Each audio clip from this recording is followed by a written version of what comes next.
हो सकता है कुछ गुरु भाई गुरु बहन कोई 10 साल पहले शिव को गुरु बनाया होगा, कोई 20 साल पहले बनाया होगा, किसी ने आज या आजकल में ही कभी बनाया होगा।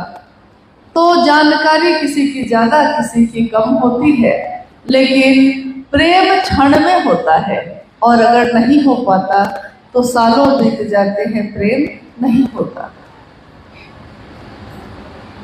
शिव गुरु है और हम सब उनके शिष्य हैं। ये उद्घोष है साहब श्री हरिंद्रानंद जी का। कौन है ये साहब हरिंद्रानंद जी? धरती के लोगों ने उनको साहब कहकर क्यों बुलाया? धरती के गुरु भाई गुरु बहनों ने उनको अपना वरेण्य गुरु भ्राता क्यों कहा?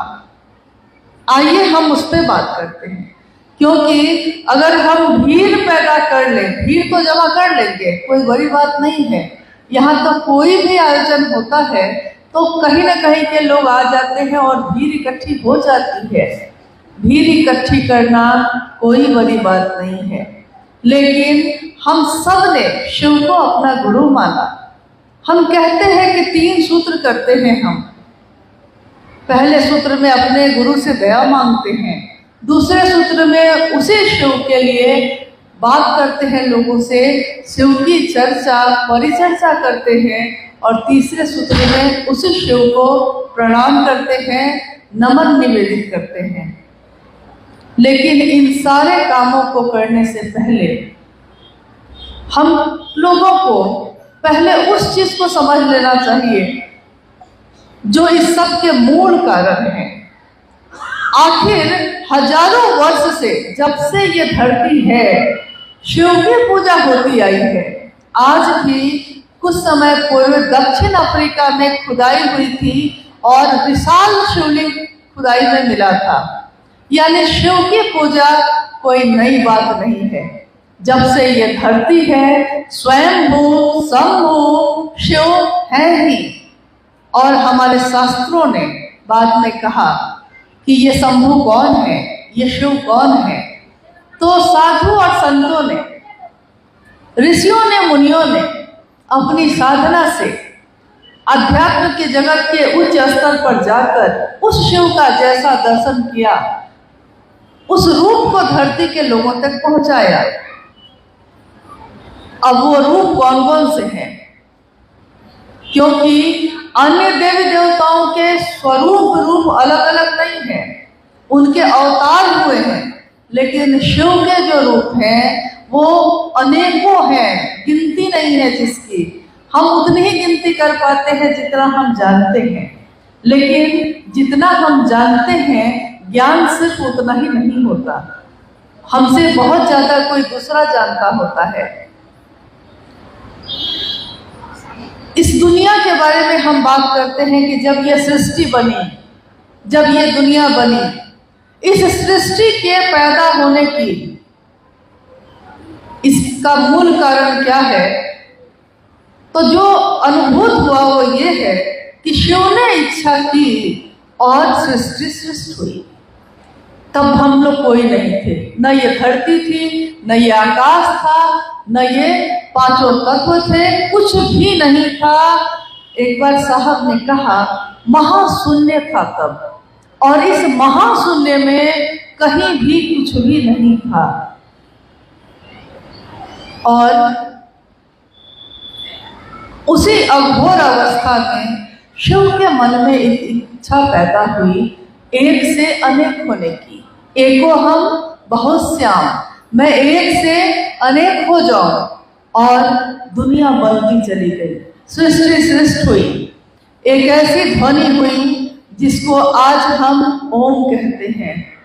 शिव की इच्छा हुई है, सृष्टि बनी है, और इस इच्छा और सृष्टि के बनने के बीच में जो ध्वनि हुई, जो आवाज हुई, जब भी हम भी कोई काम करते हैं तो हम कुछ भी अगर उठाकर इधर से उधर भी रखते हैं तो उसमें एक आवाज होती है, और इसमें एक समय लगता ही लगता है। शिव ने इच्छा की और सृष्टि बनी, ध्वनि उत्पन्न हुई, अ उ म। इसी ध्वनि को हम कहते हैं ओम। लेकिन जैसे ही सृष्टि पैदा हुई, जैसे ही सृष्टि सृष्टि हुई वही हो। आकाश तत्व बना और पहला शब्द बना। ये शब्द क्या थे? ये शब्द नमः शिवाय, 5 अक्षरों का नमः शिवाय एक शब्द है। शब्द है ये, लेकिन इस शब्द में कहा हमारे ऋषियों ने, हमारे शास्त्रों ने कि शिव का प्राण मंत्र है ये। यानी शिव से पैदा हुई सृष्टि जैसे ही सृष्टि हुई, उसके प्राण मंत्र जिसने पैदा किया था उन्हीं का मंत्र सबसे पहले आया। इस धरती ने, इस ब्रह्मांड ने शिव को झुककर प्रणाम किया। नमः शिवाय शिव के समग्र स्वरूप को प्रणाम करता है, समस्त स्वरूप को। कौन कौन है ये स्वरूप? क्योंकि हम लोगों ने उनके एक रूप जगत गुरु को अपना गुरु बनाया है, लेकिन ये जो शिव है तो जगत के गुरु हैं, इनके अनेक रूप हैं। ये कालों के भी काल, काल को भी जिससे डर लगता है, काल भी जिसके आगे झुक के भजता है, ये है महाकाल, महामृत्युंजय। जीवन और मृत्यु के चक्र से जो हमको मुक्त कर सकते हैं वो है महामृत्युंजय। उमा के पति यानी गृहस्थ आश्रम के भी जो साकार आदर्श हैं वो है उमा के पति शिव। निहंगी और शमशानी है। शमशान में उन चित्र में दिखता है कि शमशान में है, चिता का भस्म लगाए और देवी देवता से लेकर संसार का कोई भी जो भी उनकी साधना आराधना करता है उनसे वरदान मांगता है। तीनों लोगों का वैभव देने वाले और खुद निहंगी और शमशानी। शिव के हर रूप में देखिए कितनी विपरीत स्थिति है, लेकिन सारे स्वरूप उन्हीं के हैं, सारे रूप उन्हीं के हैं और उनका एक रूप है जगत गुरु शिव का। अब है शिव ही वो, लेकिन उनके अनेक रूप हैं। हमारे आपके भी अनेक रूप होते हैं। मान लीजिए किसी महिला का नाम है मीना।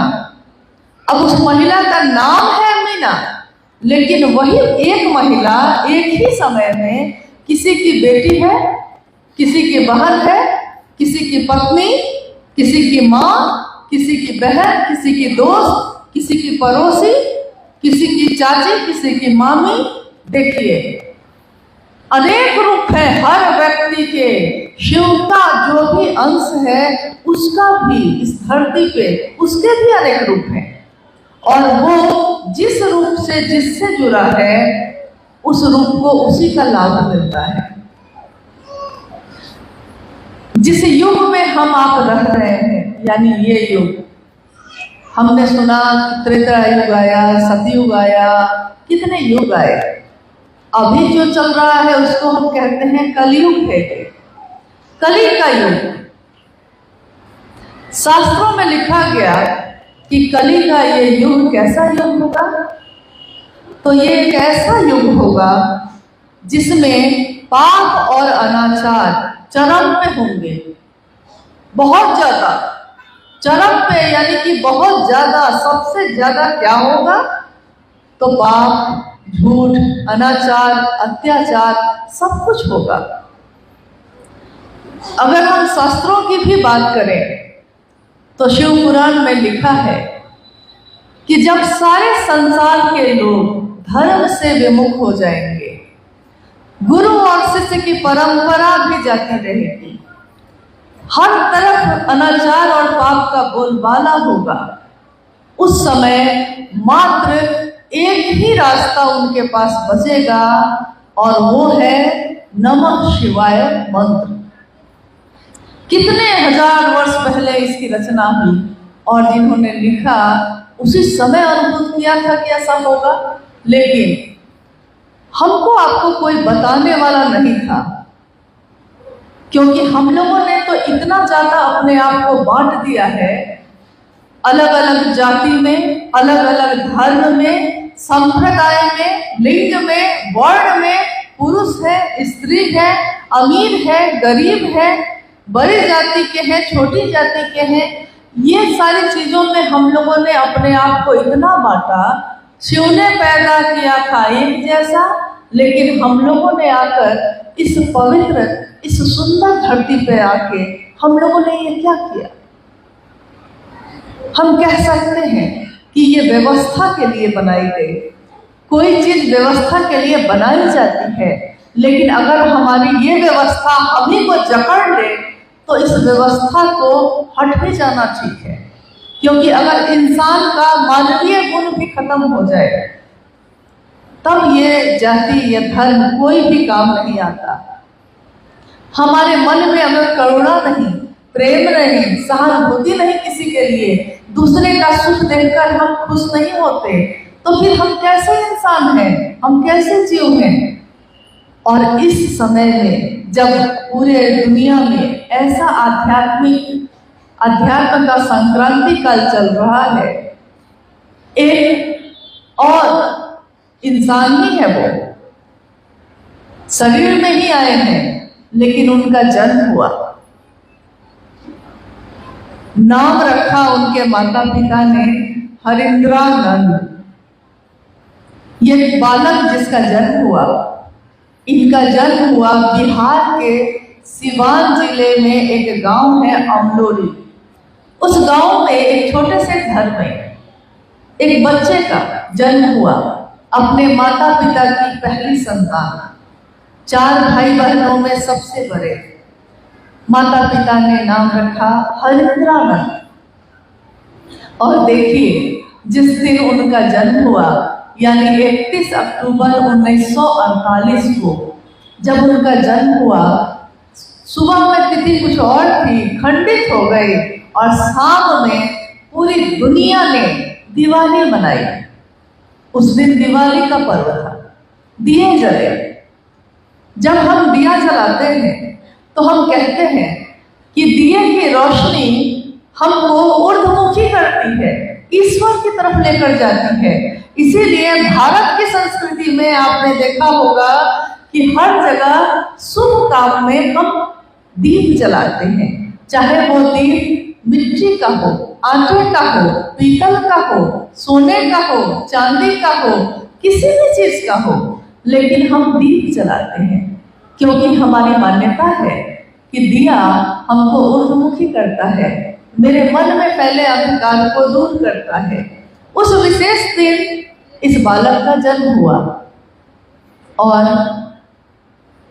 धीरे धीरे ये बालक बड़ा हुआ। अब जब ये बड़े हुए, अपने पिता, उनके पिता उस समय बिहार झारखंड 2000 में अलग हुआ है, लेकिन उस समय ये सारा बिहार ही था।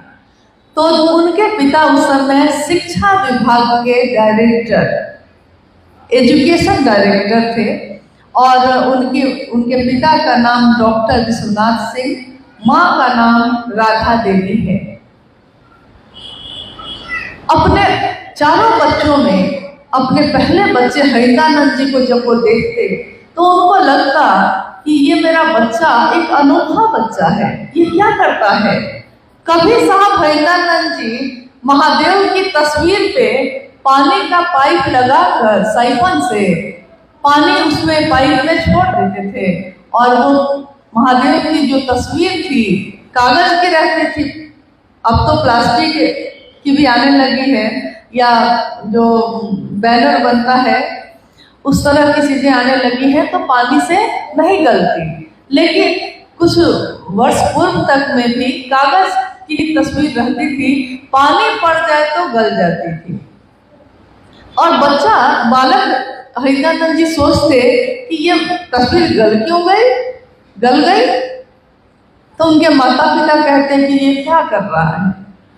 यहाँ तक कि खेल भी अगर कोई खेलते तो उसमें भी बड़ी बड़ी बातें करते, अद्भुत और चमत्कार की बातें। तो दूसरे बालक समझते कि ये क्या बोल रहा है। और 12 वर्ष का होते होते उनके घर में एक व्यक्ति जो आए थे, उनके पिता के पास बैठे थे। साहब हरिंद्रानंद जी जो बालक थे, 12 वर्ष की आयु थी, और उन्होंने देखा कि उस व्यक्ति ने खरी का लकड़ी का छोटा सा टुकड़ा तोड़ा है और नीचे पटका खरी का सांप में बदल गया। जैसे ही खरीके को धरती पे पटका उस व्यक्ति ने, वही खरी का सांप में बदल गया। ये बालक थे, ये चीख पड़े। तो उस व्यक्ति ने कहा कि नहीं नहीं बउआ, कोई बात नहीं है, और फिर इनको तसल्ली दी। तब तक इन्होंने देखा कि अब सांप नहीं है, खरीका है।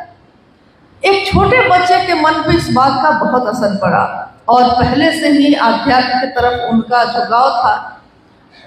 आने वाले वर्ष उस उम्र से लेकर आगे आने वाले 14 वर्ष तक यही हरिंद्रानंद जी अनेक लोगों को अपना गुरु बनाते रहे।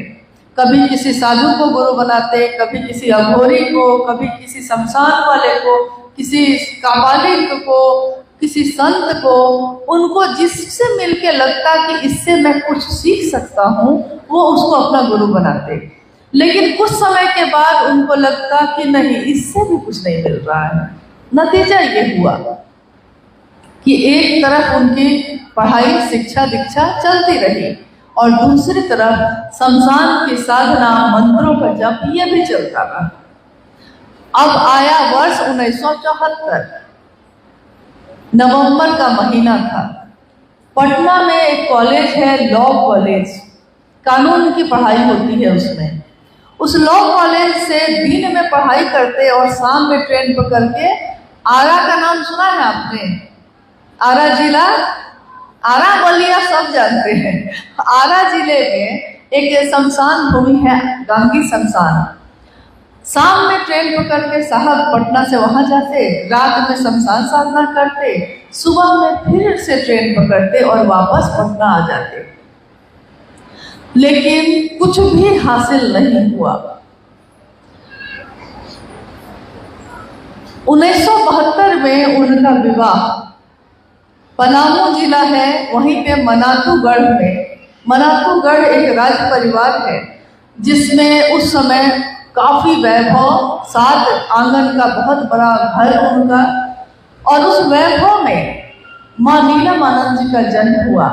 राजमणि नीलमानंद, जो 1972 में साहब हैदरानंद जी की पत्नी बनी, जिनको हम कहते हैं दीदी नीलमानंद। उनका जब जन्म हुआ 27 जुलाई को 1952 में, तो उनके पिता बताते कि जब नीलम का जन्म हुआ तो उस बिस्तर के नीचे विषैले सांप का बच्चे लोगों का झुंड नहीं होता है, एक जगह सांप के बहुत सारे बच्चे, उस बिस्तर के नीचे विषैले सांपों के बच्चों का झुंड था। यहाँ तक कि लोग घबरा गए, और दिन था नाग पंचमी का, तो लोग वहाँ घबरा गए। सबने कहा कि मार देना चाहिए, सांप है, सांप के बच्चे हैं। लेकिन उनके पिता महुआ जगदीश्वर जीत सिंह और उनकी माँ भूमिका देवी, उन दोनों ने कहा कि नहीं, नाग पंचमी का दिन है, इसको सुरक्षित बाहर कर दिया जाए, लेकिन मारा नहीं जाएगा। तो जन्म से ही उधर भी चमत्कार शुरू थे और इधर भी चमत्कार शुरू था। 1972 में संयोग ऐसा बैठा कि दोनों के पिता की भेंट हुई और बात में ही शादी तय हो गई। 22 मई 1972 को हरिंद्रानंद जी और नीलमानंद जी का विवाह हुआ, और उसके 2 साल बाद 74 में आरा में उसी शमशान में साहब हैदरानंद जी ने निराश मन से, हताश होकर, थक कर ये सोचा कि पिछले 14 वर्ष से मैं लगातार शिव गुरु की खोज कर रहा हूँ, लेकिन कोई गुरु ऐसा नहीं मिला। और उनके मन में ये कौन था जो उनके पिता हमेशा घर में कहते थे कि गुरु ब्रह्मा, हमारे घरों में भी हम लोग सुनते हैं, पढ़ते हैं कि गुरु ब्रह्मा, गुरु विष्णु, गुरु देवो महेश्वर, गुरु साक्षात परब्रह्म, तस्मै श्री गुरुवे नमः। तो उन्होंने कहा कि इसमें गुरु में ब्रह्मांडी शक्ति होती है, गुरु में वैष्णवी शक्ति होती है, गुरु में संहार की शक्ति होती है, महेश की शक्ति होती है, यहाँ तक कि गुरु साक्षात परमेश्वर है, ईश्वर है, पर ब्रह्म है। तो जब गुरु ये सब हो सकता है तो वही ईश्वर ही गुरु क्यों नहीं है? मात्र ये सोच। और उन्होंने उसी समय कोई किताब नहीं पढ़ी थी, कोई शास्त्र नहीं पढ़ा था, किसी जगह जाके अध्ययन करके ये नहीं समझा था, उनको पता भी नहीं था, बस अपने घर में सुना था। शिव ईश्वर को कहते हैं, उन्होंने शिव को अपना गुरु मान लिया। और उसके बाद की जो घटनाएं हैं, हरि कथा अनंता। एक भजन हमारे गुरु भाई लोग गाते हैं, साहब हरिंदर की कथा मैं उनकी बात सुनाता हूँ। मैं किसकी बात कहता हूँ, क्यों कहता हूँ? इसलिए कहता हूँ कि होता क्या है कि जब भीड़ बढ़ जाती है ना, शिव शिष्यों की संख्या बढ़ने लगती है, तो हर व्यक्ति कोई न कोई आके आपको समझाने लगता है, हमको समझाने लगता है कि हम जो कहेंगे वही मानना, हम जो कहते हैं वही सुनना, क्योंकि मैंने तुमको जोड़ा है। आपके साथ भी ऐसा हुआ होगा, हम लोग के साथ भी ऐसा होता रहा है। तो इसलिए ये जानना बहुत जरूरी है कि किनके कहने पे हम सब ने शिव को अपना गुरु बनाया है। साहब हरिंदर जी ने शिव को गुरु मानकर अगले 8 वर्षों तक, तब तक वो डिप्टी कलेक्टर भी हो गए, उनकी पोस्टिंग पाटन में हुई, फिर उसके बाद वो मधेपुरा गए। मधेपुरा में लगभग तब तक 8 वर्ष बीत गए, यानी 1982 और वहाँ उन्होंने पहली बार कमरे से बाहर शिव की बात करनी शुरू की, यानी कि दूसरे लोगों से भी महादेव की बात की। हम लोग हमेशा पूछते हैं कि ये शिव चर्चा नाम क्यों पड़ा? क्योंकि शिव की कथा का प्रचलन बहुत दिनों से है, लेकिन शिव की चर्चा का प्रचलन हजारों वर्षों से नहीं है। शिव की कथा हम सुनाते आए हैं, शिव की चर्चा यानी शिव की बात हम लोगों ने कब करनी शुरू हुई? जब 1982 में मधेपुरा जिला में जब ये मजिस्ट्रेट के रूप में वहाँ उनकी पोस्टिंग थी, उन्होंने लोगों से कहा, जगत के लोगों से कहा कि मेरे गुरु शिव हैं, तुम्हारे भी हो सकते हैं। और 1975 में श्वासों के माध्यम से नमः शिवाय उनके पास ये मंत्र पहुंच चुका था। नमः सांसों के साथ आया था, शिवाय उतर गया था। अभी प्रारंभ में मैंने आपको यही बताया कि जब ये सृष्टि बनी तो इस सृष्टि ने सबसे पहले झुक के नमः शिवाय शब्द से प्रणाम किया शिव को, और शिव का यही प्राण मंत्र हम सभी शिव शिष्यों के लिए नमन की एक प्रक्रिया भी बन गया। साहब हरिंदर जी के जीवन में सबसे पहले शिव को गुरु बनाने के बाद सबसे पहले नमः शिवाय आया। फिर उसके बाद आकाशवाणी एक हुई थी बेगूसराय में, जिसमें आवाज आई थी, उनसे कहा गया था कि जो तुम करते हो वो दूसरे को करने को कहो, यानी हमारा दूसरा सूत्र शिव की चर्चा। मैंने शिव को गुरु माना है और मैं दूसरों को प्रेरित करता हूँ। साहब हरिंदर जी ने कहा, मैं यही करता हूँ, मैंने शिव को अपना गुरु माना और मैं दूसरों को कहता हूँ कि तुम भी मानो। अब ये तीनों सूत्रों में तीसरा सूत्र पहले आया, दूसरा सूत्र उसके बाद आया, लेकिन पहला सूत्र जिसमें हम दया मांगने की बात करते हैं, ये आया नहीं, ये उनके जीवन में घटित होने वाले पल प्रतिपल ने उनको समझा दिया कि शिव की दया के बिना कुछ भी नहीं हो सकता। हम लाख कोशिश करें, क्योंकि पहले जो इतने साधना और मंत्रों का जप जिन्होंने किया, शिव को गुरु मान के सब कुछ छोड़ दिया। उसके बाद उन्होंने कोई साधना, कोई उपासना नहीं की, लेकिन ऐसा हुआ उनके जीवन में जिसने उनको समझा दिया कि महादेव की दया से सब कुछ हो सकता है। अब है कि समय बहुत हो चुका है और आप लोग भी दूर दूर से आए हैं। बारिश का मौसम है, बारिश सुबह में भी हुई है बहुत, आपको लौटना भी है, भूख भी लगी होगी, लेकिन महादेव के नाम पे तो हम लोग पूरा दिन ही उपवास करते हैं। क्या आप नहीं करते?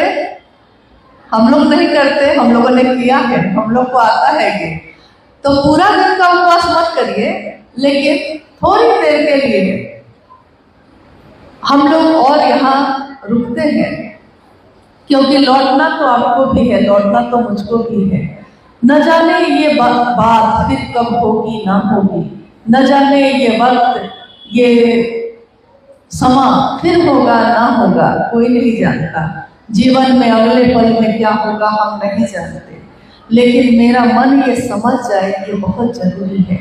ये शिव की चर्चा क्या है, क्योंकि हम अपने प्रतिदिन के जीवन में इस काम को कर रहे हैं, लेकिन बिना समझे कर रहे हैं कि क्यों कर रहे हैं। सोचिए, एक ऐसा शिव का शिष्य इस धरती पे उतरा जिसने अपना पूरा जीवन इस काम में लगा दिया है। माँ नीलम आनंद राज परिवार की बेटी और डिप्टी कलेक्टर की पत्नी, लेकिन शिव की चर्चा करने के लिए वो दोनों अपने अस्तित्व को भूल गए।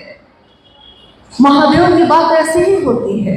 महादेव के लोग धरती पे बैठ के बात करते हैं, महादेव के लोग कहीं भी कुछ भी खाकर रह जाते हैं, गुजारा कर लेते हैं, क्योंकि हमारे महादेव भी ऐसा ही करते हैं। तो जो गुरु होगा शिष्य भी तो उसके जैसा ही होगा। जिसने भी शिव को अपना गुरु माना है, उन सबके लिए ये संदेश है साहब भैरवानंद जी का कि जाति धर्म संप्रदाय लिंग वर्ण सभी से परे है शिव की शिष्यता। हमारा मन अभी तक अगर जाति में जकड़ा हुआ है, अगर आप सोचते हैं कि ये सिर्फ हिंदू धर्म की बात है, अगर आप ये सोचते हैं कि मैं इस जाति का, ये उस जाति का है, तब हमको और ज्यादा महादेव से दया मांगने की जरूरत है। क्योंकि महादेव का शिष्य किसी जाति का नहीं होता, किसी धर्म का नहीं होता। जगत गुरु शिव का शिष्य जगत स्तर का होता है, जो महादेव के तरफ से दुनिया को देखता है और दुनिया में कोई पराया नहीं लगता। ये ज्ञान नहीं था हम लोगों को पहले, ये समझ नहीं थी, लेकिन जिनके अंदर ये समझ उतरी थी, उन्होंने धरती के प्रत्येक व्यक्ति तक ये बात पहुंचाने का बीड़ा लिया। हम मूल कारण में अगर जाएंगे तो क्या जगत गुरु शिव का स्वरूप आज आया है? नहीं ना। हजारों वर्ष से जब से शिव है, शिव के सभी रूप हैं। ग्रंथों में, रामचरितमानस में, महाभारत में, शास्त्रों में, वेदों में, पुराणों में बहुत जगह ये लिखा है, तुम त्रिभुवन गुरु वेद बखाना, संभवे गुरुवे नमः। शिव ही जगत के गुरु हैं, शिव जैसा कोई गुरु है ही नहीं। गुरुओं के गुरु, सदगुरुओं के गुरु शिव है, जगत के गुरु शिव है। और हम आप समझ नहीं सके। हम लोग आज तक सोचते थे कि महादेव का अर्थ होता है जो देवों का देव है, और जब देवताओं से भी हम नहीं मिल पा रहे हैं तो इतनी बड़ी सत्ता, देवों के देव महादेव, उनसे हम कैसे मिल पाएंगे? हमको क्या आता है? हमको संस्कृत नहीं आती बोलने, हमको मंत्रों का जप करने नहीं आता, साधना करने अगर बैठेंगे तो मन भटक जाता है, पूजा करने भी जाते हैं तो अगरबत्ती इधर जलाते हैं और चूल्हा पे क्या चढ़ा है इसी पे ध्यान लगा रहता है। यानी कि कुछ भी ऐसा नहीं है जो इस इंसान के जीवन में रह के हमसे हो पाता है, नहीं हो पाता। तो हमको आता क्या है? हम लोग क्या कर सकते हैं? कैसे इस रास्ते पे जा सकते हैं? पहली बार संसार के लोगों को शिव के शिष्य हरिनानंद जी ने कहा कि ये भी करने की जरूरत नहीं है। अभी थोड़ी देर पहले सोमेंद्र भाई आपसे जब बात कर रहे थे आध्यात्मिक उत्कर्ष पे, तो वो कह रहे थे ये बात कि अविश्वास और अश्रद्धा में भी परिणाम वही है। साहब ने कहा यह है गुलाब का फूल, इस गुलाब के फूल को काट कर अपने फूलदान में सजा लीजिए, ये खुशबू देगा या दुर्गंध? खुशबू देगा। डाली पे होगा तब भी खुशबू देगा, और किसी ने मसल कर फेंक दिया है, मसल दिया है उसको, फेंक दिया है धरती पे, लेकिन तब भी वो खुशबू देगा या दुर्गंध देगा? खुशबू देगा। उन्होंने कहा महादेव से सब सिर्फ सटे रहो, महादेव से जुड़े रहो, तो वो महादेव परिणाम के रूप में हमेशा कल्याण करेंगे, शुभ देंगे। अब सोचिए, जिसने अपना पूरा जीवन सिर्फ इसी बात के लिए लगा दिया कि लोग शिव से जुड़ सकें। एक आध्यात्मिक अपराध क्या होता है? वो ये होता है कि हम दुनिया के लोगों को अपने से जोड़ने लगते हैं। हम कहते हैं मेरे पीछे चलना, मेरी बात सुनना, इस जिले में मैंने शिव का काम किया है, या मैं इस जाति की हूँ, मैं ज्यादा जानती हूँ, मैं इस जाति की हूँ, मैं ज्यादा जानती हूँ। अरे भाई, पहले पंक्ति में साहब हरिंदरानंद जी ने कहा कि जाति धर्म का तो मामला ही नहीं है यहाँ, ये सबसे ऊपर है शिव की शिष्यता। तो जब हम शिव की चर्चा करते हैं समाज में, दिल में शिव को धारण करते हैं, दिल में शिव को उतारते हैं, और अपने दिल में शिव को लेकर समाज में उतरते हैं, क्योंकि जो मेरे दिल में होगा वही हम आपको दे सकेंगे, जो मेरे दिल में नहीं होगा मैं आपको नहीं दे सकती। तो इतने लंबे प्रक्रिया में इसके बाद कहीं जाकर इस जन्म में शिव हमारे आद्य गुरु हुए।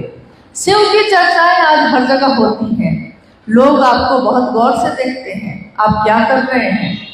क्या आप शिव के गुरु स्वरूप की बात करते करते उठ के कोई नृत्य तो नहीं करने लगा है?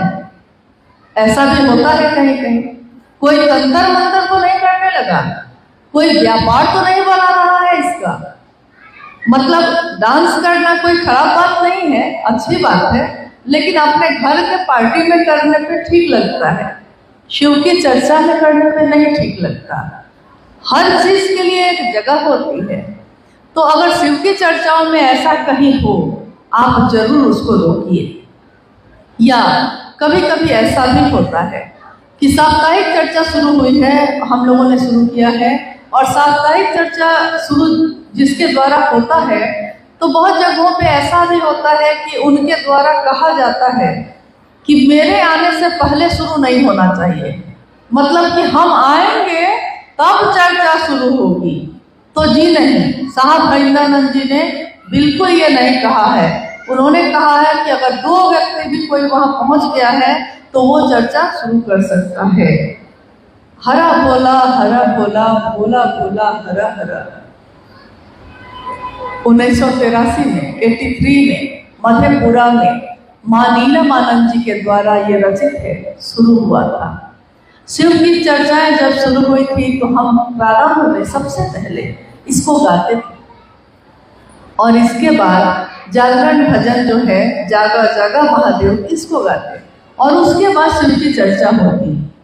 हरा भोला इस तरह से ढूंढ के गाया जाता कि गाने वाला का भी मन और जो बैठा है उसका भी मन, अगर माइक लगे है और इस माइक से कहीं भी आवाज जाती है, उसका भी मन शिव की तरफ मुड़ जाए। एक ही प्रयोजन है, शिव के शिष्यों का एक ही प्रयोजन है कि लोग शिव की तरफ मुड़ जाए, मात्र, और कुछ भी नहीं। हम आपको अपने से जोड़ सकते हैं, लेकिन हम आपको शिव तक नहीं ले जा सकते। आप भी किसी को नहीं ले जा सकते, लेकिन जो शिव तक गया है वो जरूर लेकर जा सकता है। जिसने अमेरिका नहीं देखा है उसके लिए अमेरिका बहुत बड़ी चीज है, लेकिन जो बहुत बार जाके आया है उसके लिए बड़ी चीज नहीं है। उसका सहारा लेकर तुरंत पहुंचा जा सकता है। अब है कुछ जिज्ञासा है मेरी, जैसे इनके पास भी आई होगी, लेकिन उससे पहले कहीं नहीं लिखा है कि पहले आपकी जिज्ञासा हो, मेरी भी जिज्ञासा है। हम लोग आज अभी इस क्षण में याद करते हैं शिव मेरे गुरु हो सकते हैं। इसका उद्घोष इस संसार में किसके द्वारा हुआ है ये आप जानते हैं? शिव मेरे गुरु हैं, आपके भी हो सकते हैं, इस बात का प्रारंभ, इसका उद्घोष यानी कहने वाले कौन है? सबसे पहले साहब हरिंद्रानंद जी। 3 सूत्रों के बारे में, 3 सूत्र, शिव से दया मांगना, शिव की चर्चा करना, शिव को प्रणाम करना, ये अनुभूति में घटित होने के बाद सूत्रों में पिरोकर हम सबों को देने वाले कौन हैं? साहब हरिंद्रानंद जी हैं। और आज सबको, पूरी दुनिया के लोगों को ये कहने वाले कि आओ चले शिव की ओर, ये कहने वाले कौन हैं? साहब हरिंद्रानंद जी। तो आप ही बताइए कि क्या कोई और हमको शिव तक लेकर जा सकता है? अगर जा सकता है तब तो जरूर उसका साथ ले लीजिए, लेकिन अगर नहीं जा सकता है तो कभी भी ऐसे लोगों से प्रणाम करके दूरी बना लीजिए, उनके पीछे मत जाइए, क्योंकि इससे होगा ये कि हम अपना भी समय नष्ट करेंगे, आपका भी समय नष्ट करेंगे, सबका समय नष्ट करेंगे और कोई फायदा नहीं होगा। तो शिव मंजिल है, यानी शिव याद रहने चाहिए। शिव को बताने वाला कौन है वो याद रहना चाहिए। ये तीनों सूत्र करने से मेरा मन शिव की तरफ जाएगा, ये याद रहना चाहिए। इसके सिवा कुछ भी याद रखने की जरूरत नहीं है।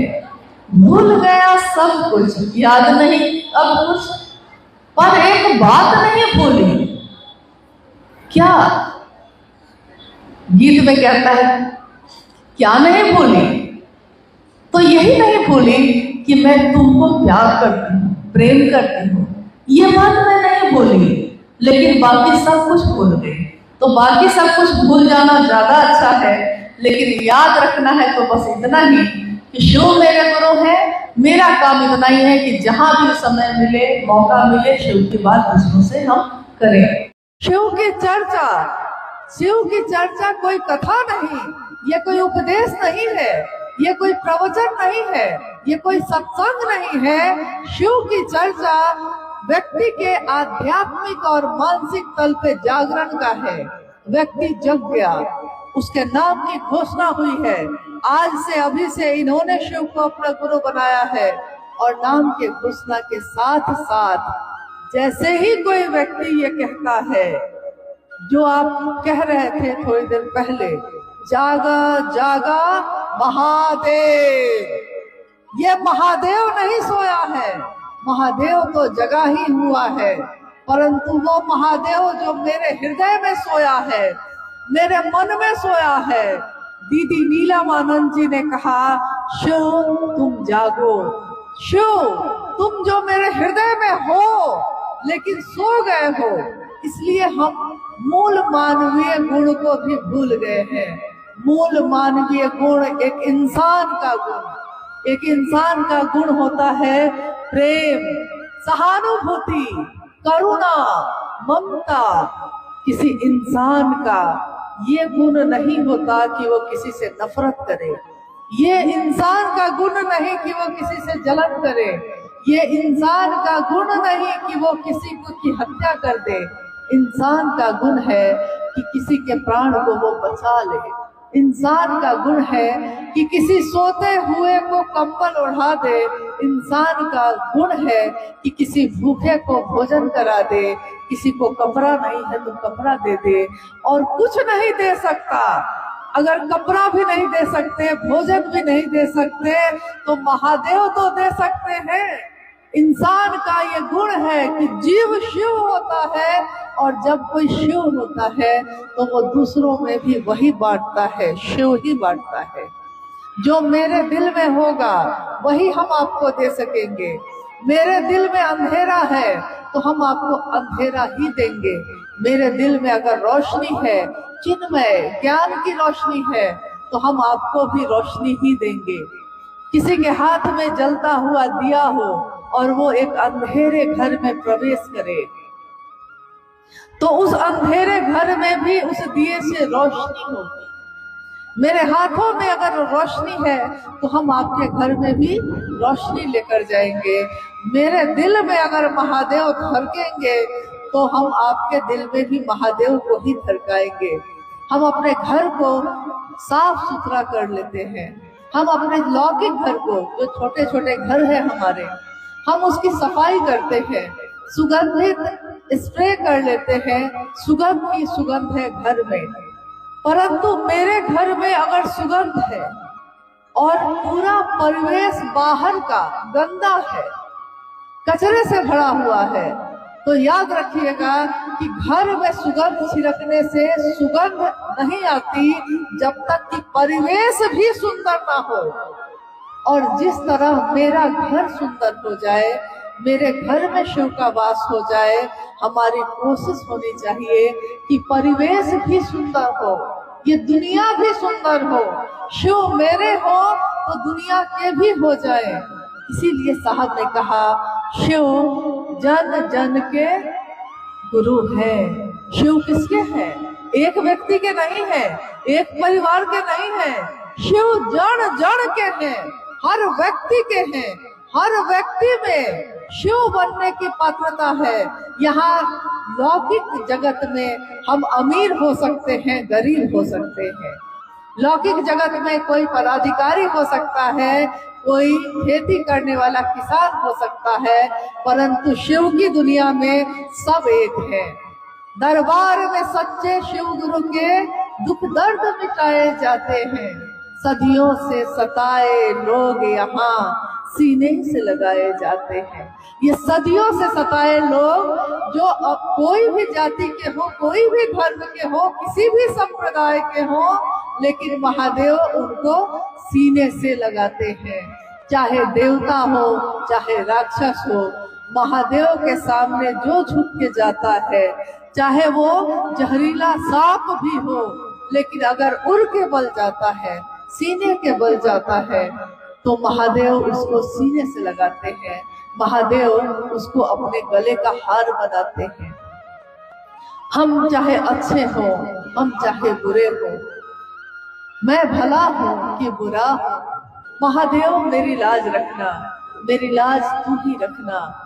तेरे नाम से जानता है, जो कौन किसके नाम से जानता है। आज अगर हम और आप यहाँ इकट्ठे हुए हैं, कोई भी अगर अरवल में आया है और महादेव की बात के लिए आया है, तो वो किसके नाम से आया है? वो महादेव के नाम से आया है। मुझे जानता है गुरुवर तेरे नाम से जमाना, महादेव के नाम से ही जमाना जानता है। अगर महादेव का नाम न होता तो जमाना नहीं जानता। जमाने में तो हम पहले भी थे, मगर महादेव के सामने समर्पण किया किसी ने, महादेव के सामने झुक गया कोई, तो वो महादेव का हो जाता है। और जब वो महादेव का हो जाता है, जब ये दिल किसी के प्रेम में डूबता है, तब कोई मंसूर सूली पे चढ़ता है, तब कोई मीरा गली गली महादेव के गुण गाने निकलती है। वो तो लागी लगन, मीरा हो गई मगन, वो तो गली गली हरि गुण गाने लगी। जब कोई मीरा होती है, प्रेम में डूबती है, कोई गुरु मिलता है, रैदास उसके हृदय में छिपे हुए प्रेम को प्रकट कर देता है, तब वो मीरा चुप नहीं बैठती, वो महलों में नहीं सोती, वो गली गली हरि के गुण गाने लगती है। और महलों में पली बन के जोगन चली, जैसा हमारी माँ नीलम आनंद चलने लगी।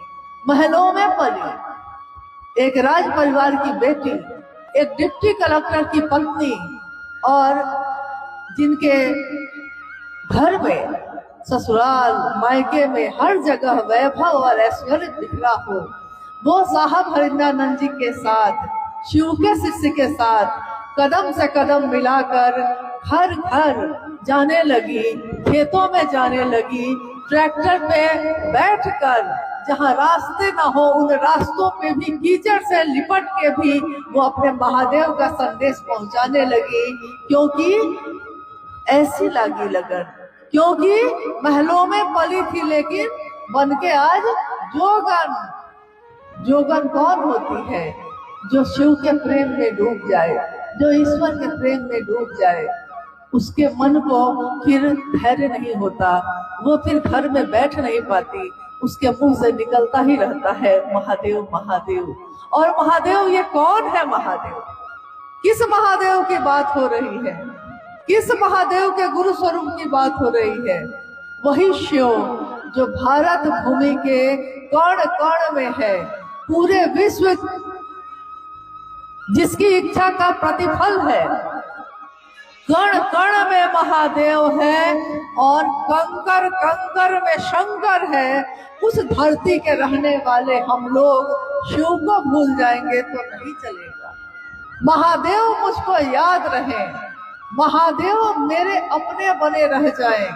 जिस तरह मेरा बेटा है, जिस तरह मेरा पति है, जिस तरह मेरे माता पिता है, हम अपनों का सौदा नहीं करते। जिसको हम अपना बना लेते हैं फिर उसको बदलते नहीं। जो मेरा है वही मेरा रहता है। इसीलिए भारत के रहने वाले लोग अपना भगवान नहीं बदलते, वो अपना गुरु नहीं बदलते, अपना कर्तव्य का पथ नहीं बदलते। ये रास्ता है शिव शिष्यता का। शिव के शिष्यता के राजमार्ग पे आज दुनिया के सारे लोग चल रहे हैं और उनकी मंजिल एक ही है और एक ही रहेगी हमेशा। मंजिल है भगवान शिव स्वयं। स्वयं भगवान शिव ही हमारी मंजिल है। रास्ते पे बहुत लोग मिलेंगे, लुभाएंगे, भटकाएंगे। हो सकता है आपको लगेगा कुछ देर के लिए कि अच्छा ही तो है, रुक जाते हैं। परंतु याद कीजिए साहब हरिंद्रानंद जी की उस वाणी को, जिस वाणी में उन्होंने कहा कि मेरा रास्ता जो है जब से चला हूं, जब से चला हूं मतलब कब से चला हूं?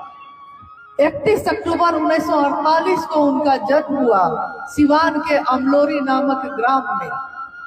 बालक का नाम रखा उनके माता पिता ने हरिंद्रानंद। बालक हरिंद्रानंद, जिनके पिता उस समय एजुकेशन के बड़े पदाधिकारी, शिक्षा पदाधिकारी थे और उस समय बिहार और झारखंड एक ही था। बालक का नाम हरिंद्रानंद रखा गया और नाम के अनुसार ही उनके आचरण भी होने लगे। बचपन से ही उनमें अलौकिक जानने की इच्छा थी। ये इच्छा धीरे धीरे बढ़ती चली गई और अपने 12 साल के जीवन में 13वें वर्ष में जब उन्होंने प्रवेश किया तो उनके मन में एक ऐसी घटना हुई जिसने उनके मन को मोड़ दिया चमत्कार सीखने के लिए, और वो गुरु की खोज में चल पड़े। 1961 की ये घटना है जब साहब पहली बार शमशान की भूमि पर अपने कदम को रखते हैं। सन 1961 में पहली बार वो अपने घर से निकलकर एक अघोरी के पास गुरु की खोज में शमशान भूमि पे पहुंचे। हमको आपको अगर आज कोई कह दे कि शमशान भूमि चले जाओ तो हमको भय लगता है। 5 आदमी भी साथ में हो तब भी भय लगता है। दिन के उजाले में जाना हो तब भी भय लगता है। परंतु सोचिए कि उस बालक हरिंद्रानंद जी के मन की दशा उस समय क्या होगी। क्या ढूंढ रहे थे वो, क्या खोज रहे थे वो, जिस खोज ने उनको शमशान तक पहुंचा दिया। और उसके बाद सिलसिला शुरू हुआ कब्रिस्तान का, शमशान का, मंत्रों के जप का, कुल कुंडली का। इन साधनाओं से, उपासनाओं से, आराधनाओं से गुजरते हुए उनका जीवन आगे बढ़ता गया। जब हमारे जीवन में कभी आध्यात्म ज्यादा भारी हो जाता है तो लौकिक जीवन छूट जाता है, और अगर लौकिक जीवन भारी हो जाता है तो आध्यात्मिक रास्ता छूट जाता है। परंतु गौर करिएगा इस बात पे कि साहब हरिंद्रानंद जी के जीवन में लौकिक और पारलौकिक दोनों चीजें संतुलन में चली। एक तरफ वो रातों को रात भर शमशान साधना कर रहे थे और एक तरफ दिन में स्कूल पढ़ते हुए गुजरते गए, कॉलेज में चले गए, कॉलेज की पढ़ाई भी कर ली, फिर वो लॉ कॉलेज पटना में दाखिला करके कानून की पढ़ाई करने लगे। ये समय था सन 1971-72 का। सन 1972 22 मई दीदी राजमणि नीलम आनंद के साथ उनका विवाह हुआ मनातूगढ़ जो पलामू में है। और उसके बाद भी उस समय भी वो शमशान साधना कर ही रहे थे। आपके अरवल के बगल में एक जिला है आरा।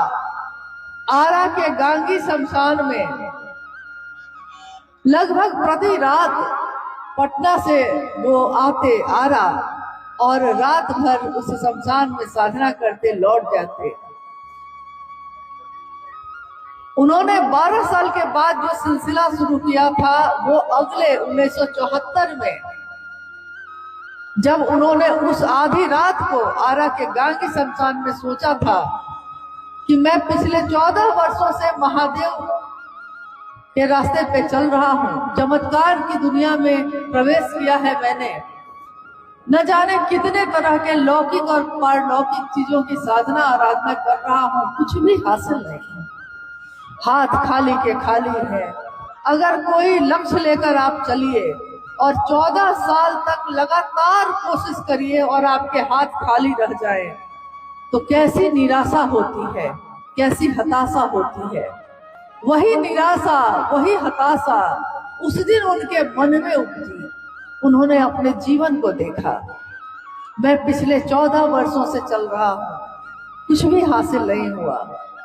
और हताशा में, निराशा में उन्होंने एक प्रण लिया, सोच लिया कि आज के बाद मैं भगवान को ही अपना गुरु बनाऊंगा।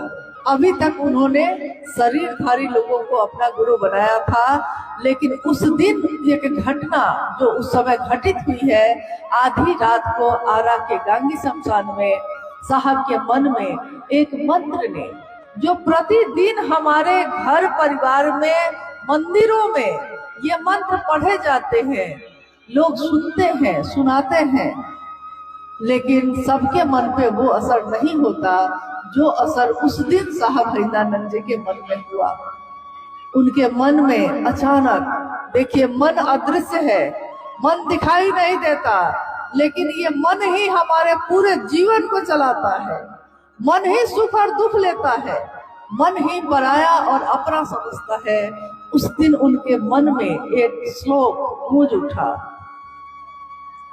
श्लोक था, गुरुर ब्रह्मा गुरुर विष्णु गुरुर देवो महेश्वर, गुरु साक्षात पर ब्रह्मा तस्मै श्री गुरुवे नमः। गुरु में ब्रह्मानी शक्ति होती है, गुरु में वैष्णवी शक्ति होती है, गुरु में रुद्रानी शक्ति होती है, यहाँ तक कि गुरु स्वयं परम ब्रह्म परमात्मा होते हैं। और साहब ने सोचा कि जब गुरु परमात्मा होते हैं, वो परमात्मा गुरु क्यों नहीं है, मैं क्यों भटकूं दुनिया में, दुनिया बनाने वाले के पीछे क्यों न जाऊं। और उन्होंने भगवान से उनको अपना गुरु बना लिया। 1974 के बाद से लेकर फिर वो बिहार प्रशासनिक सेवा में आए और डिप्टी कलेक्टर के पद पे पदस्थापित होते हुए साहब का जीवन आगे बढ़ा है। 1982 में जब वो पाटन में बहुत सारे चमत्कार होने के बाद मधेपुरा गए, पहली बार उन्होंने लोगों से महादेव की बात करनी शुरू की। लोगों ने कहा कि कोई नई बात नहीं है। कौन सी नई बात आप कह रहे हैं, ये तो पहले भी शास्त्रों में भी लिखा हुआ है। साहब को झटका लगा, उनको लगा कि जिस बात को मैं रहस्य समझ बैठा था, वो लोग कहते हैं कि ये किताबों में लिखा है। तो पहली बार उन्होंने किताबें मंगवाई और किताबों का अध्ययन किया, पुराणों का, वेदों का, उपनिषदों का, साहित्य का, तंत्र साधना का, तंत्र और साहित्य का, यानी सभी ग्रंथों का जब उन्होंने अध्ययन किया तो उन्होंने पाया कि ये बातें किताबों में लिखी हुई थी। जो बातें किताबों में हजारों साल से लिखी हुई थी, उसको कोई भी अपने जीवन में उतारने को तैयार नहीं था। जगत गुरु शिव गुरु के पद पे बैठे थे, परंतु जमाने में कोई उनका शिष्य न था। पूरे शास्त्रों को देख लिया उन्होंने, 112 शिष्य और प्रशिष्य का जिक्र था, इसके अलावा किसी का जिक्र नहीं था। यानी लोग शिव के शिष्य हुए ही नहीं। बहुत सुंदर चीज हो, कैंसर की दवा है, लेकिन कोई कैंसर की दवा खाकर उसका इलाज करने को तैयार नहीं है, तो जिसको मिल गई होगी वो दवा, तो वो दूसरों में बांटेगा ही बांटेगा। तो जिस समय साहब के जीवन में ये शिव गुरु की शिष्यता उतर गई, उन्होंने जो आध्यात्मिक आह्लाद, एक आनंद, एक खुशी उनके हृदय में आई, उसको उन्होंने लोगों के जीवन में बांटने का प्रण किया। इसीलिए 1982 के बाद से 1986, 1990 और 90 के बाद 20वीं और 21वीं सदी से तक में महादेव का ये संदेश आज जगह जगह पहुंच रहा है। ये संदेश मेरा नहीं है, ये संदेश आपका भी नहीं है, ये संदेश है शिव के शिष्य साहब हरिनानंद जी का। आइए भगवान शिव को अपना गुरु बनाइए, आइए। और ये कहकर उन्होंने जो उद्घोष किया था, आज आपने बार बार सुना है कि आओ चले शिव की ओर की पंक्ति साहब ने कही। आओ चले कहा, ये नहीं कहा कि जाओ, उन्होंने कहा आओ चले, यानी मेरे साथ चलो। तो मेरे साथ उस रास्ते पे चलो।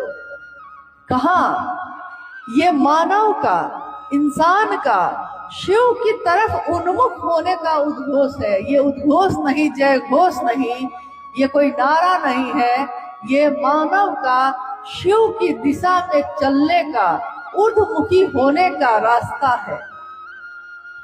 और इसीलिए साहब श्री ने बार बार कहा कि व्यष्टि का नकाब हटाइए, समष्टि की ओर चलिए। व्यष्टि का अर्थ होता है व्यक्ति, इंसान। समष्टि का अर्थ होता है दुनिया, समाज। व्यष्टि का नकाब, आज हर व्यक्ति अपने चेहरे पे नकाब लेकर बैठा है, कोई दिल से नहीं मिलता। सबके चेहरे पे एक नकाब है, दिल से मिलने में घबराहट है, हर व्यक्ति दिमाग से मिल रहा है। साहब कहते हैं, शिव के शिष्य साहब हरिनानंद जी कहते हैं, व्यष्टि का नकाब हटाओ। जो तुमने आवरण चढ़ा रखे हैं अपने अपने चेहरे पे, अपने मन पे, उस व्यष्टि को हटाओ, उस नकाब को हटाओ और दिल में महादेव की शिष्यता लेकर समाज में उतरो। समाज को महादेव से जोड़ो, शिव से जोड़ो। अगर ये दुनिया शिव के साथ जुड़ेगी, अगर दुनिया के लोग महादेव के साथ जुड़ेंगे, तो साहब कहते हैं कि मैं नहीं जानता कि शिव के बिना ये दुनिया कैसी होगी, इस दुनिया की दशा और दिशा कैसी होगी, परंतु यह मैं जानता हूँ कि शिव के साथ, शिव के सानिध्य में ये मानवता सबल होगी, सुगंधित होगी, सुवासित होगी। अस्तु, आओ चले शिव की ओर। इसलिए हम सभी का ये धर्म है, ये कर्तव्य है, एक शिव शिष्यता का भाव है कि हम सबको चलना है अपने महादेव के तरफ। रास्ते में लोग मिलते हैं, गले से लगाते चलिए, शिव को देते चलिए, लेकिन रुकिए मत, चलते चलिए। मंजिल दूर है और मंजिल अभी पानी बाकी है। आज का ये शिव गुरु महोत्सव जो यहाँ के सभी गुरु भाई गुरु बहनों ने अथक परिश्रम के साथ आयोजित किया है, उसमें आप सब बैठे हैं, हम सब भी आए हैं। आइए हम लोग कुछ जिज्ञासाओं पे बात करते हैं, अगर जिज्ञासा आई होगी तो आई। जी जी जी। कुछ गुरु भाई गुरु बहनों के द्वारा कुछ जिज्ञासा आई हुई है, उसको हम लोग सुनेंगे। बनो तो शिव, रहो तो शिव, जियो तो शिव, मतलब क्या है? ये पंक्ति है साहब हरिनानंद जी की। याद रखिएगा, जिसकी बोली होती है, जिसकी आवाज होती है, जिसका संदेश होता है, उस वाक्य में, उस मंत्र में, उस अक्षर में उस व्यक्ति की ताकत होती है, उनकी ऊर्जा होती है। मंत्र में मंत्र के देवता की ऊर्जा होती है। उसी तरह ये वाक्य है, बनो तो शिव, रहो तो शिव, जियो तो शिव। ये पंक्ति है साहब हरिदानंद जी की। इसलिए इस पंक्ति में जो उन्होंने कहा है उसमें उनकी ऊर्जा है, इसमें उनकी शक्ति है, ताकत है, जिसमें वो कह रहे हैं कि कोई डॉक्टर बनना चाहता है, कोई इंजीनियर बनना चाहता है, कोई किसान बनता है, कोई नेता बनता है, कोई अंतरिक्ष में जाने की चाहत रखता है, कोई पाताल में जाने की चाहत रखता है, लेकिन सबसे सुंदर पक्ष एक इंसान का क्या होता है, वो चाहे दुनिया में जीने के लिए जिस भी काम को करे, अगर उस काम में आध्यात्म शामिल हो जाए, शिव शामिल हो जाए, तो हर वो काम सुंदर हो जाता है। तो बनना है तो शिव बनो, बनो तो शिव। बाकी सारे पद उनसे छोटे ही हैं, बाकी चीजें छूट सकती हैं। पकड़ा है आपने आज, लेकिन क्या ये अस्थाई है? आज जिस स्थान पे आप हैं वो क्या हमेशा आपके साथ रहेगा? नहीं, मिला है फिर छूटेगा, फिर मिलेगा फिर छूटेगा। क्योंकि दुनिया में आज जो चरम पे है, कल को वो ना होंगे। साहब ने बार बार कहा कि बहारे दिन है, आज बहार के दिन है, तो आप भूल जाते हैं अपने पीछे के जीवन को, आने वाले जीवन को। आपको लगता है कि आज का जीवन ही सबसे अच्छा है, आप नहीं जानते आगे क्या होगा। बहार दिन है चंद रोजा, बहार के ये दिन चंद रोज के होते हैं। बहार दिन है चंद रोजा, न चल यहाँ सर उठा उठा कर, अकर के मत चलिए, अहंकार में डूबकर मत चलिए, कब छिन जाएगा आप क्या जानते हैं। न चल यहाँ सर उठा उठा के, कज़ा ने, वक्त ने, काल ने, मौसम ने, कज़ा ने ऐसी हजार सूरत बिगाड़ डाली बना बना कर। न चल यहाँ सर उठा उठा कर। मौसम ने कितने लोगों को बदल दिया, बिगाड़ दिया, लेकिन शिव की शिष्यता एक ऐसा भाव है, एक ऐसा परिचय है, एक ऐसा रूप है कि हम कुछ भी होंगे जीवन में, मगर शिव के शिष्य तो होंगे ही होंगे। हो सकता है मेरे पास से सब कुछ छिन जाए, ये लौकिक जीवन बदल जाए, मेरा आज का परिचय धूमिल हो जाए, परंतु शिव की शिष्यता नित्य है, नवीन है, सुंदर है और अस्थाई है। सत्यम शिवम सुंदरम है, सत्य जो बदलेगा नहीं कभी, शिव का साथ कभी बदलेगा नहीं, सुंदरता जिसका कभी क्षय नहीं होता, ऐसा सत्य, ऐसी सुंदरता जो कभी घटती नहीं है। तो बनना है तो बनो तो शिव। साहब श्री ने कहा रहो तो शिव, रहना है इस जीवन में तो और सारे रूप बदल सकते हैं, लेकिन शिव का रूप नहीं बदलेगा। रहना है तो शिव जैसा रहिए, जीना है तो जियो तो शिव, जीना है तो शिव जैसा जीना है। कैसे जीते हैं शिव? शिव कैसे जीते हैं? यहाँ तक कि शिव के मंदिरों में भी आपने देखा होगा कि कहीं कहीं मूर्ति है, अक्सर जगहों पे शिवलिंग ही है, प्रतीक है।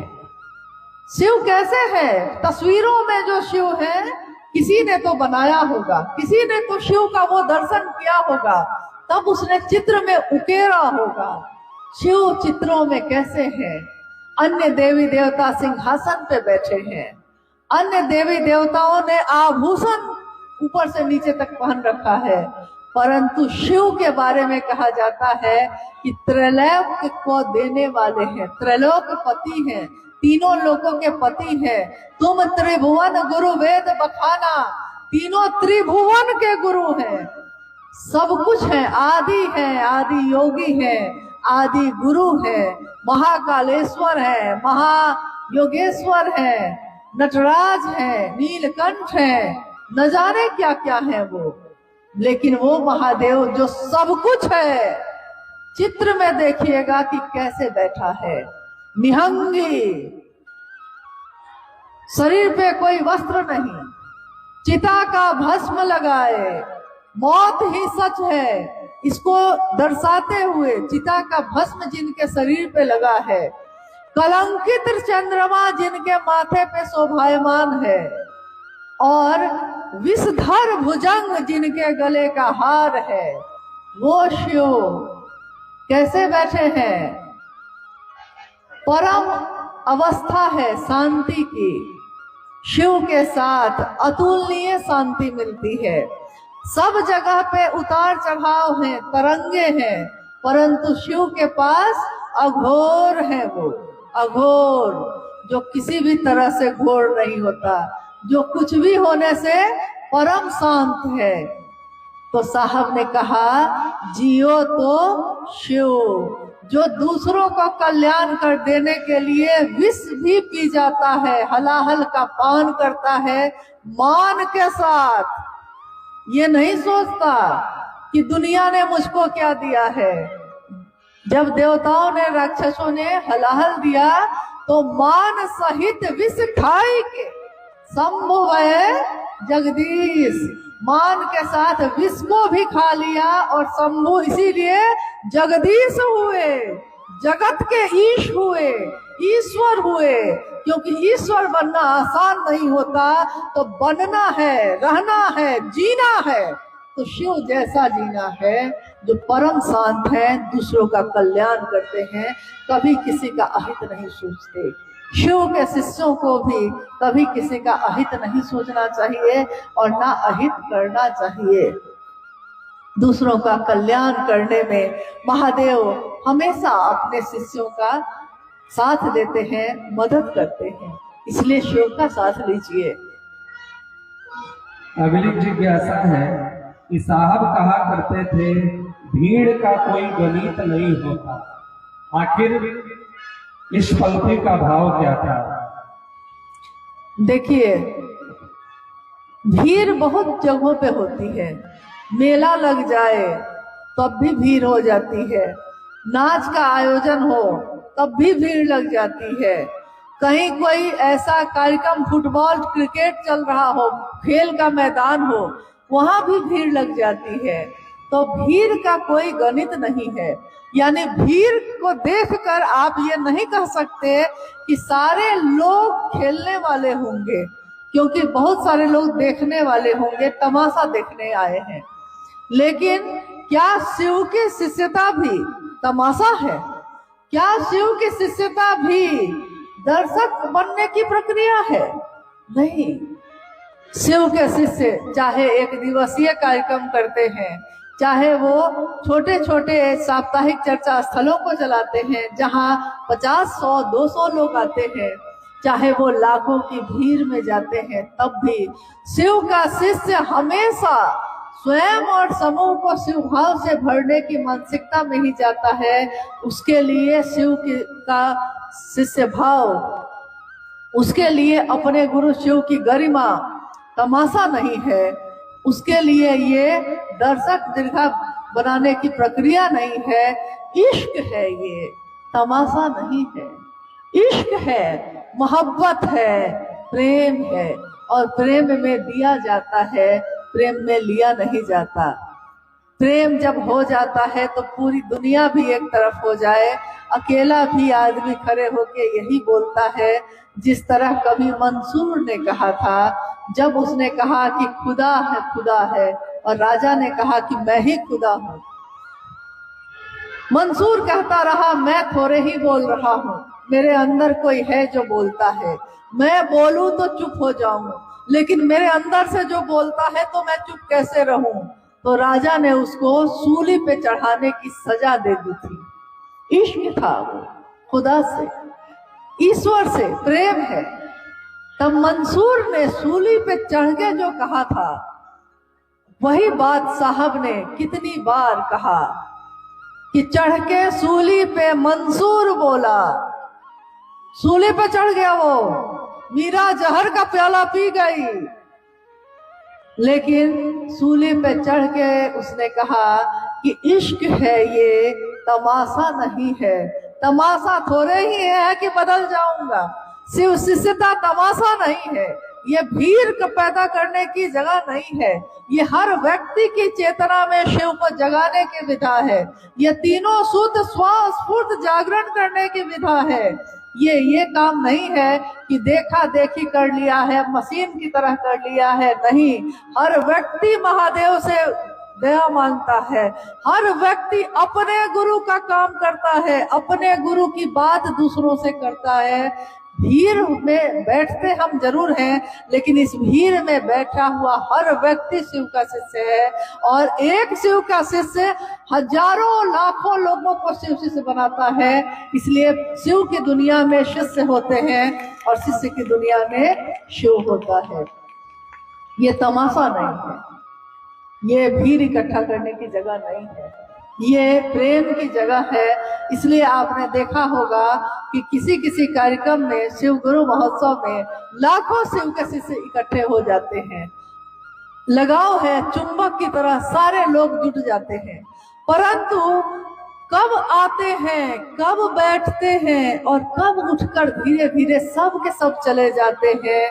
आज तक शिव गुरु महोत्सव में या शिव चर्चाओं में आज तक कभी भी महादेव की असीम दया से कभी भी कुछ भी अनहोनी नहीं हुई, क्योंकि स्व अनुशासन है, ये गुरु का अनुशासन है, शिव का अनुशासन है।